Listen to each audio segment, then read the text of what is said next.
On va se le dire, faire un film documentaire, c'est quelque chose d'extrêmement challengeant. Encore plus quand c'est ton premier. Et c'est vraiment super facile de tomber dans « Oh, mais j'ai pas de matériel. Oh, mais je peux pas aller à telle place. Oh, mais ceci. Oh, mais cela. » De se limiter soi-même et de se trouver au final les meilleures excuses du monde pour ne pas le faire.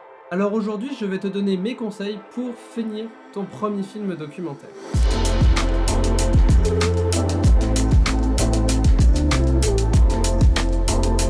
Alors attention, votre premier film documentaire ne doit pas forcément être une masterclass. De simplement faire un premier film est quelque chose d'extrêmement important et que peu de gens au final font. Quelque chose qui résonne dans ma tête très souvent, et même encore aujourd'hui quand ça fait plusieurs films que je fais, c'est la règle des 3 F. Filmmaker, Finish, Films. La traduction c'est les filmmakers, enfin les vidéastes, finissent leur film. Cette règle-là est extrêmement importante parce que quand ils pensent, si ton film n'est pas fini, au final il n'existe pas réellement. Tout ton tournage n'aura servi à rien, tout ton temps de travail sur le montage n'aura servi à rien, et en fait c'est vraiment la définition de mettre un coup d'épée dans l'eau. Et je pense sincèrement que pour vous, de faire votre premier film documentaire, ça peut être en même temps la chose la plus terrifiante mais la plus gratifiante. Parce qu'une fois que ce premier film est fait, vous allez commencer à bâtir de la confiance en vous et en vos capacités de réalisateur, réalisatrice pour faire des films documentaires. Et donc, ça va engranger une espèce de cercle vertueux qui va vous pousser à en faire de plus en plus. Donc je ne vais pas tourner autour du pot plus longtemps et je vais vous expliquer selon moi ce qui vous permettra de réaliser votre premier film documentaire.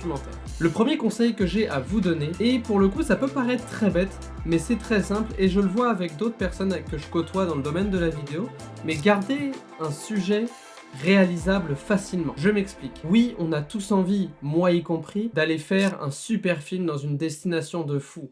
Moi, par exemple, j'aimerais énormément faire un documentaire sur les Sherpas qui montent l'Everest. La réalité, c'est que d'entrer en contact avec des Sherpas, c'est déjà compliqué. De trouver un budget pour aller voler là-bas, c'est déjà compliqué. De monter l'Everest avec les Sherpas, c'est super compliqué aussi. Et ça va me prendre de m'entraîner moi personnellement.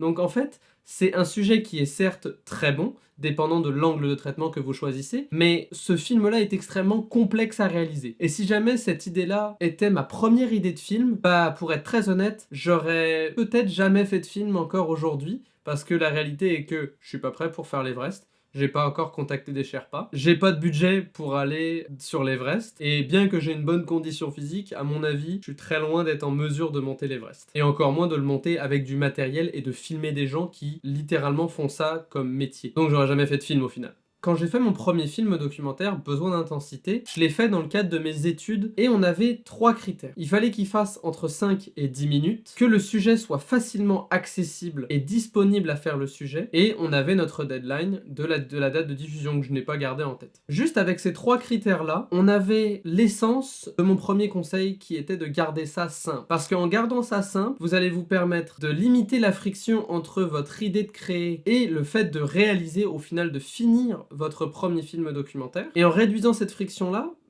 vous allez en fait pouvoir laisser plus de place à la créativité et en fait à votre talent de s'exprimer à travers vos images. En revanche, et ça pour le coup, c'est si jamais vous prenez goût au fait de faire des films documentaires, ne jetez pas à la poubelle votre idée de film documentaire plus ambitieux. Parce qu'il se peut qu'un jour, vous ayez la notoriété pour le faire, la capacité de le faire, continuez de potentiellement les préparer, et peut-être qu'un jour, vous allez être amené à réaliser ce film-là ou à travailler dans quelque chose qui ressemble à votre idée. Donc, de partir de quelque chose de réalisable peut vous amener à scaler au fur et à mesure pour ensuite atteindre votre projet de rêve. Mon deuxième conseil est de dire que si votre film documentaire est ce que j'appelle un projet de passion, c'est-à-dire que vous n'êtes pas payé pour le faire et que vous faites ça sur votre temps libre, traitez-le comme si c'était un travail pour un client. Fixez-vous une deadline ou une date de diffusion et obligez-vous à le respecter. Faites-vous un échéancier concret en disant ok, si par exemple vous vous donnez 3 mois pour faire ce film, dites-vous que dans le premier 1 mois et demi, vous allez devoir trouver un sujet, trouver votre angle de traitement, tourner votre documentaire. Ensuite, avec le temps restant, vous allez pouvoir le monter. Ça va vous permettre de vous donner un sens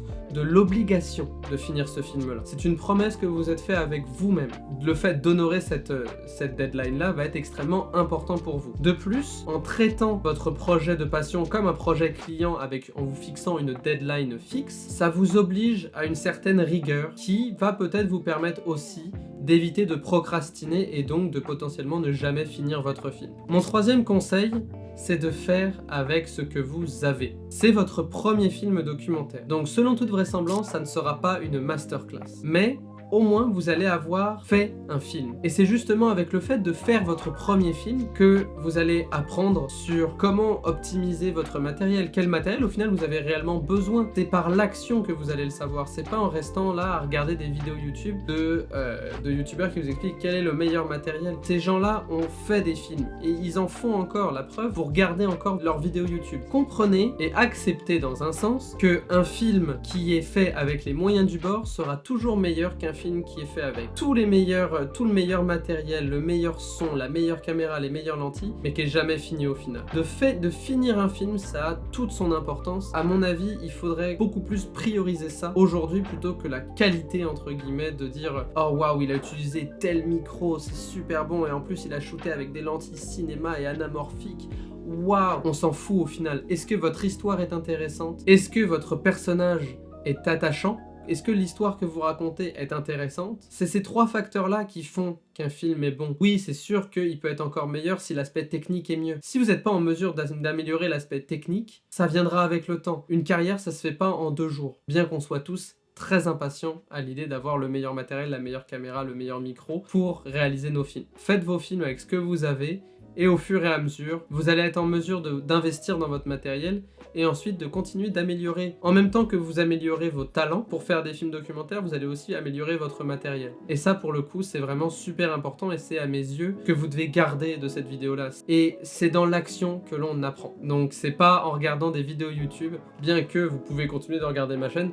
Ce qu'on peut faire, si vous voulez, c'est arrêter de regarder toutes les vidéos YouTube, mais regarder que ma chaîne. Vous allez apprendre à faire du documentaire, mais en même temps, vous n'êtes pas trop occupé parce que je poste qu'une seule fois par semaine. Je pense que c'est un bon deal. Et voilà, c'est tout pour cette vidéo, j'espère qu'elle vous aura plu. Moi, en tout cas, j'ai adoré la faire. 2024, je vous souhaite une merveilleuse année, remplie de projets de bonheur et peut-être, qui sait, de votre premier film documentaire. Et sur ce, je vous dis, faites de bonnes photos, faites de bonnes vidéos, à la prochaine, ciao tout le monde.